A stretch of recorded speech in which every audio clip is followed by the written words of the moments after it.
And welcome back, guys. So lots of news going on and lots of information to cover here. I know that a lot of people want to cover the Israeli-Palestine conflict and how the world is at war and all the various crazy stuff that's going on. We're going to get to that. I've already made some of my initial comments on the idea of warfare, the psychology of warfare, the historical context that would bring about some kind of war in the Israel, Middle Eastern area. So I want to touch on that later. However, I wanted to address with all of you something that occurred to me in this, crazy world that we live in. I was going to one of my favorite places to eat, which is called Wild Pastures here in Boulder, Colorado. I mean, they cook everything in beef tallow. The meat is grass-fed. It's just a solid place to eat. And so for me, I put my sorry guys, let me do not disturb here.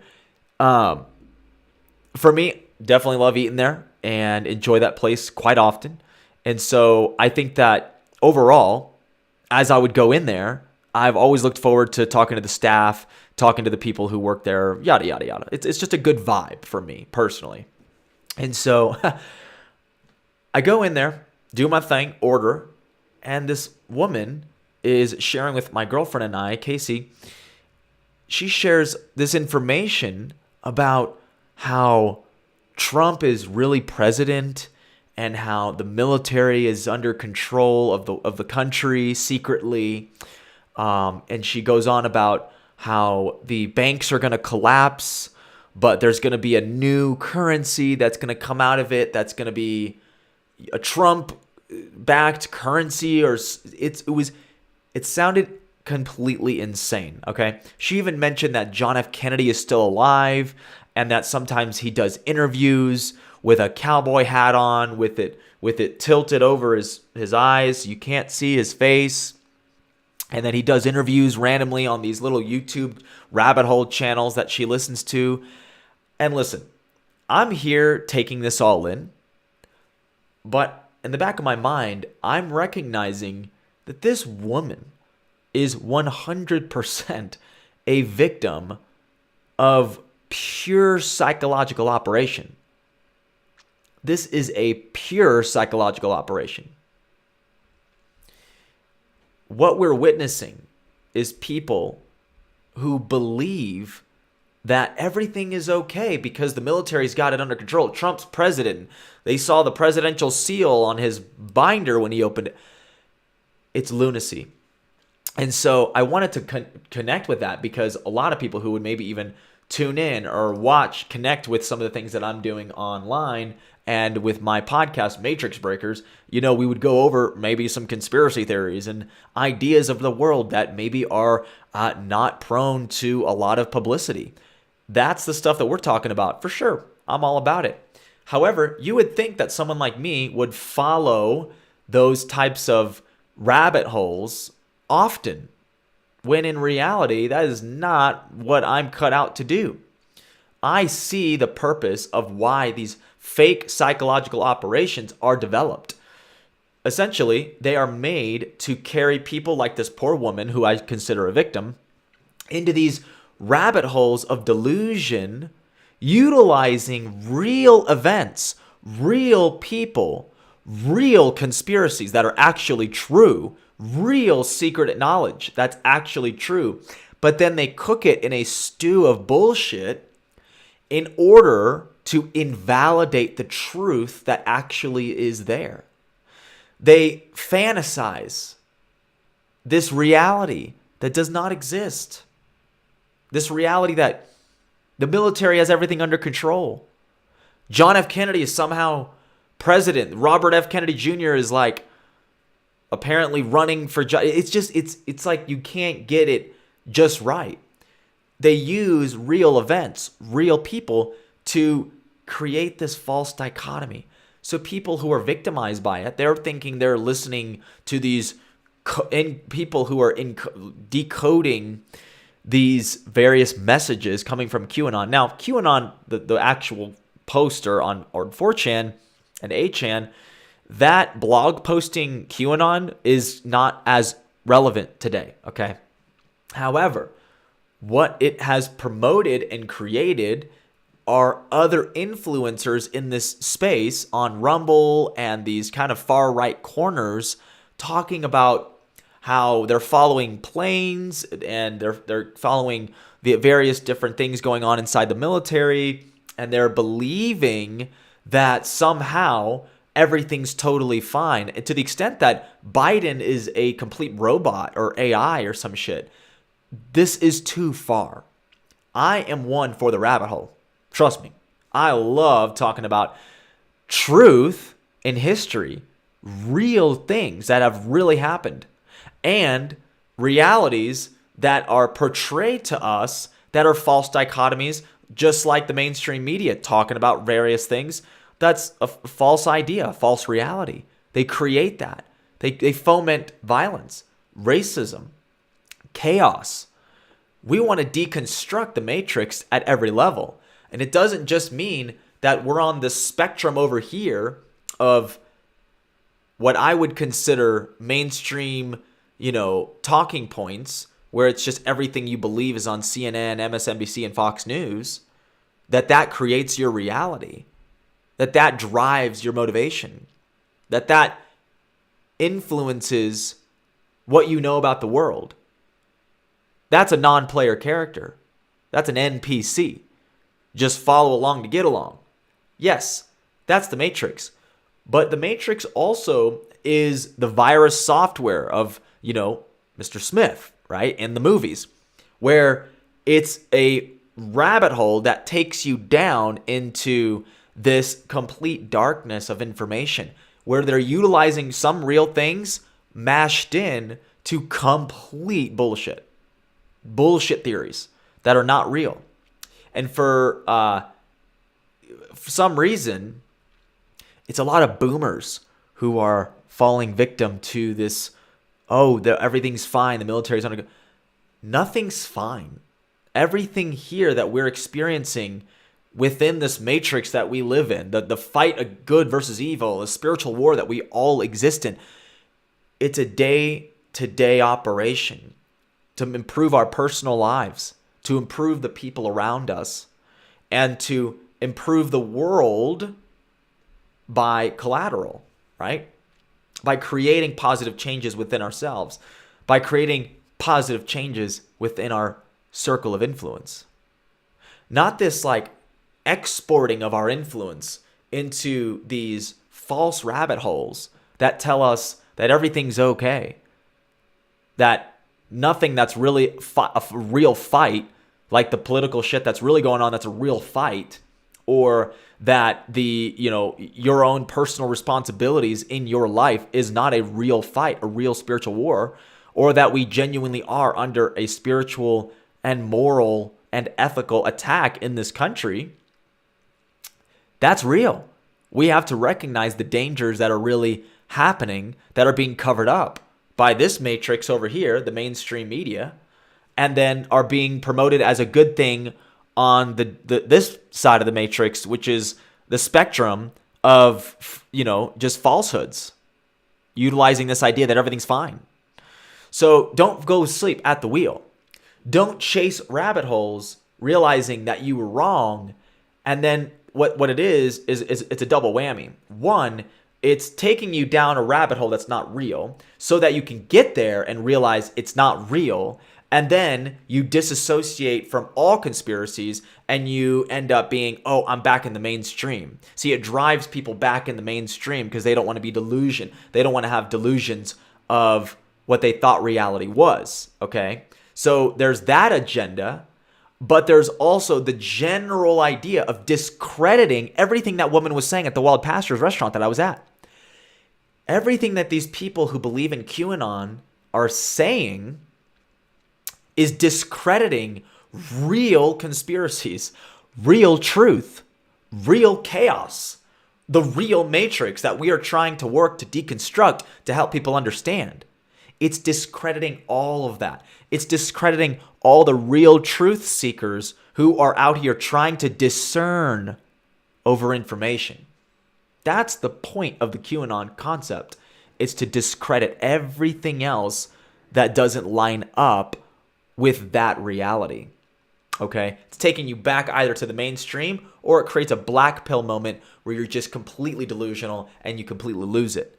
And you think that everything's fake and you can't even trust yourself. It's a psychosis. It's a psychological operation. It's meant to defeat you psychologically. So I just wanted to cover that kind of up front because I found it to be kind of hilarious that I would even experience this whole thing. And to be real, I feel like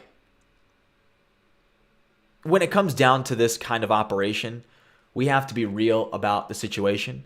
We have to conduct ourselves in a manner that will make our families and our friends proud. Do not go down rabbit holes that are not serving you and not serving the people around you. Do not allow your circle of influence or your influence be tainted by lies and misconceptions and deception. That is not what I'm going to be talking about on this podcast. We're going to cover real facts, real data, real things that are traceable, trackable, readable, and understandable.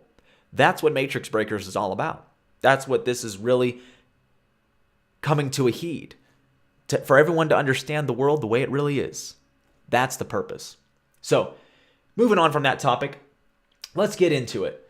Look, Israel, Hamas, Palestine, who's right, who's wrong, black and white, gray area, what's really going on? Here's the reality. I stick in this gray area. I understand the United Nations comes up with a resolution, right? 1947, the state of Israel is created by a decree of this new governmental organization called the United Nations. It's not, Israel is then planted inside of what is Palestine. And then there's a war that breaks out a year or two later. And that war is won by Israel and its allies, and then determines the outlook of more land grab opportunities for Israel to move into Palestine, to grow. To view this as like, oh, that's just all fair. That's all in tides of war, right? Because, again, Israel went to war to fight this war with Palestine and what we would consider Arab states, the surrounding Arab states back in the 40s. They won that war, and so to the winner goes the spoils. Just saying. I hate to put it that way and how simple that is, but that is the way I look at it and how history is unfolding. So to view all the changes in how Israel has grown in influence and power and intelligence and military power and strength, things like that have occurred over the last 50 years. It's fair to say 70 years now. So with all that being said, you have a overpowered, very small country that has essentially pushed aside what used to be Palestinian land and Palestinians themselves. And then you get this foment of violence, this creation of a political party called Hamas. And now a lot of people understand Hamas as like, it was at first created as kind of a resolution for Palestinians to take back what was once theirs. And it seemed okay at first. From what I understand, there's a lot of resolutions for people that have they've actually been involved in various different peace treaty negotiations that were attempted but not really completed. So Hamas isn't like all bad, but then when you go look at their creed, their actual creed in Hamas is to destroy the land of Israel. Like, they're taking back what is once theirs. Again, I think the second thing was utilizing every means necessary to do that. And I'm kind of paraphrasing, but I'm not really. It's actually worse than what I just said. So to sit here and think, okay, well, Hamas isn't really, it doesn't represent all the Palestinians. Okay, but they are kind of a protector in a sense of the Palestinians in the way that they conduct themselves and the unfortunate events that are occurring to them. So the way I look at that is they are going to view Hamas as defenders in their plight, as the ones that are carrying out offenses against a state of Israel and the Jewish people whom they deem spiritually unworthy, who they deem as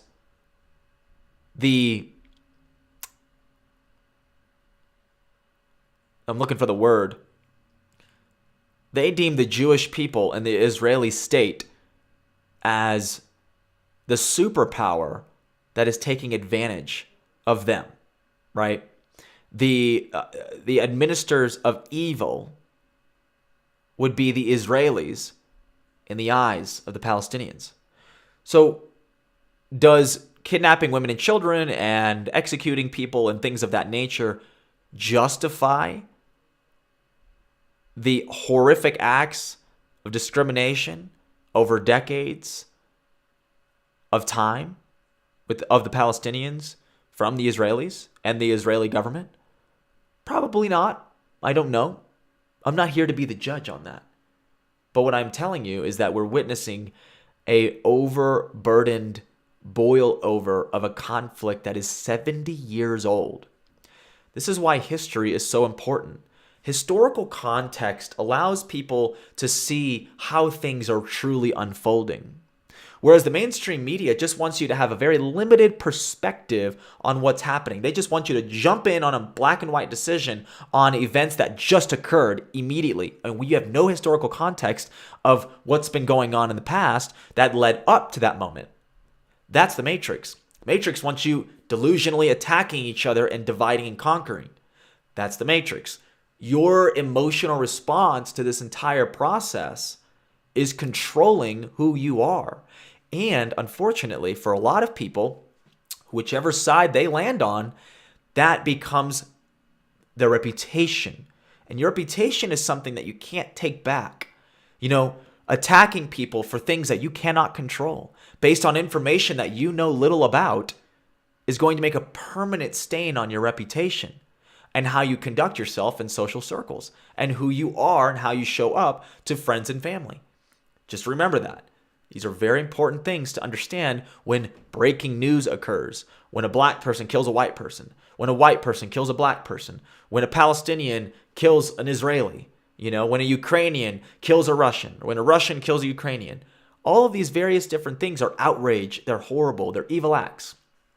However, we have to be able to view each act in a judicious way, in a way that allows ourselves to conduct a true analysis, a creative proposition for an understanding of what's really going on. So I kind of want to mention this generally, which is war profiteering. I've mentioned this in the previous podcast, but I've got to say it again.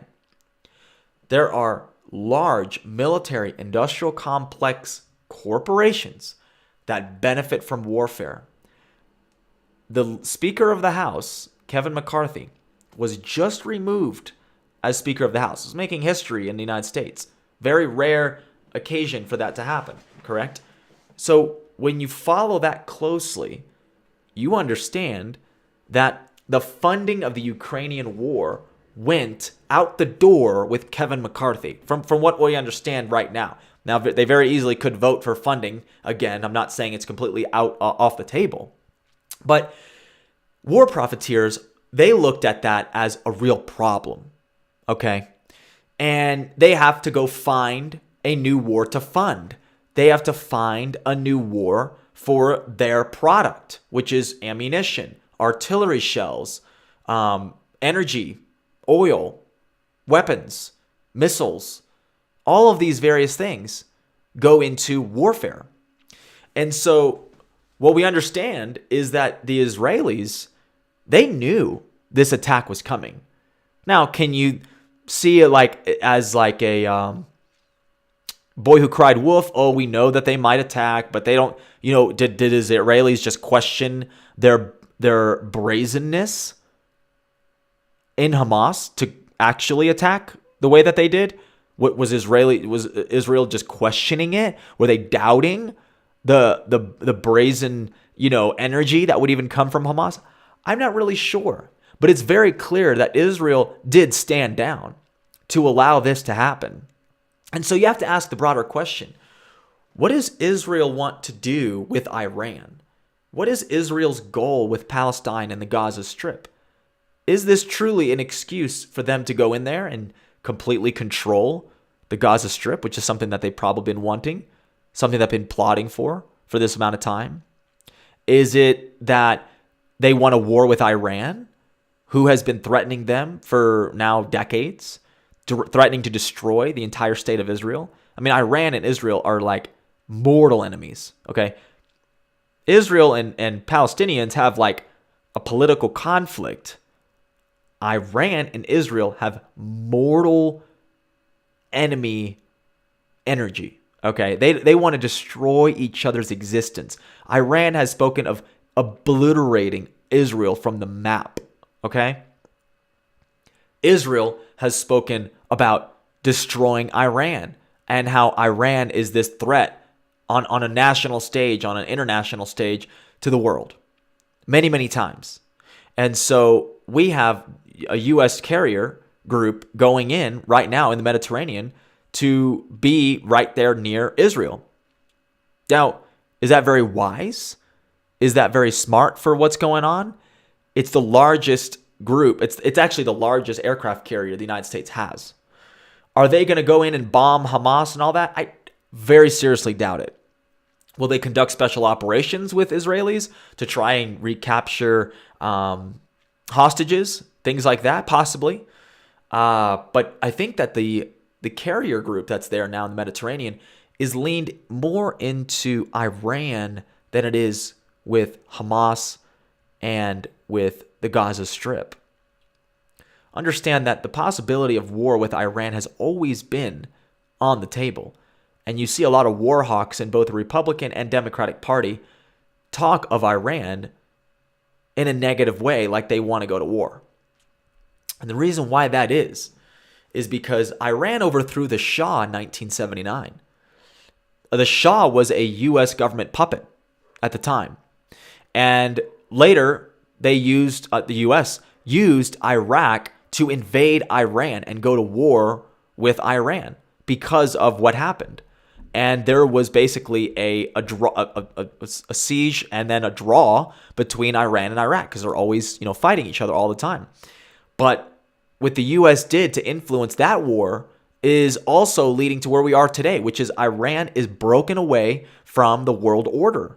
They're not controlled by East or West, and they are sitting on perhaps, I think, the second largest oil reserves in the world. Iran has a lot of oil, and they conduct business with a lot of other countries.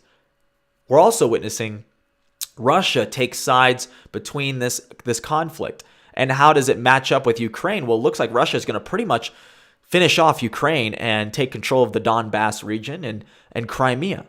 So that is essentially it's a Russian victory. We can already claim it. Probably here we are about 6 months out from that actually getting complete, hopefully. Not that that's great that Russia is getting whatever. I'm not really siding with either one here.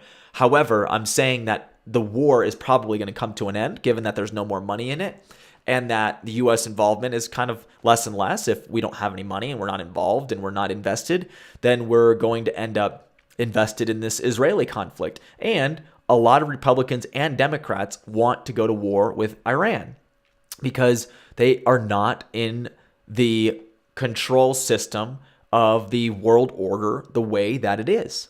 So what we're witnessing is an entire war, an entire world order transforming before our eyes. Because as Israel gets more devastating to Hamas, and Palestine and what we know of is the Gaza Strip, it's going to cause a lot of problems. A lot of people are going to start siding with one or the other. And this is going to be a major, major issue. So that's the more or less some of the things that I wanted to address. And look, if Iran is involved in any kind of war, this will lead to a larger great war, like real World War III stuff. Because Iran has had Hezbollah, which is their version of their extremist groups, their terrorist groups, as they say, infiltrating America every single day since Joe Biden's been in office. Every single day. Terrorist organizations, true enemies of the United States. I'm not in the whole Bush era terrorism, war on terror. I'm not in that kind of mindset here. I'm genuinely talking about real enemies of the United States. People who would kill every single person that exists in the United States, no matter your color, no matter your ethnicity, no matter what food you like to eat, no matter where you fucking live. They will destroy you and kill you. That is their job. That is their purpose in life. We have people crossing that border every single day who want to kill and destroy America. Okay? So what we call that is some sleeper cells. People are here, they got cell phones, they got money from wherever they came from, and they are here waiting for the call to go and conduct terrorism, to go and destroy maybe possibly infrastructure. This is real problems. Now, is that really going to happen? I don't know, but the point is if it does happen, don't be caught by surprise. Recognize that there are real threats to this country. And yes, we are completely infiltrated. That border has been wide open for 2.5 years. Everyone knows that. And so we have to recognize the threat that we really are facing. It is absolutely insane. So with that being said, I feel like we have to conduct the best possible scenarios for what we're looking to do. Vote in the right people. Realize the real issues facing America today. They're different from 2020, right? They're not the COVID thing anymore. It's all very different. We're all transforming the way we're looking at the world. So that's what I wanted to chime in with you guys. Thanks for tuning in. Hope you have a great rest of your day. Peace.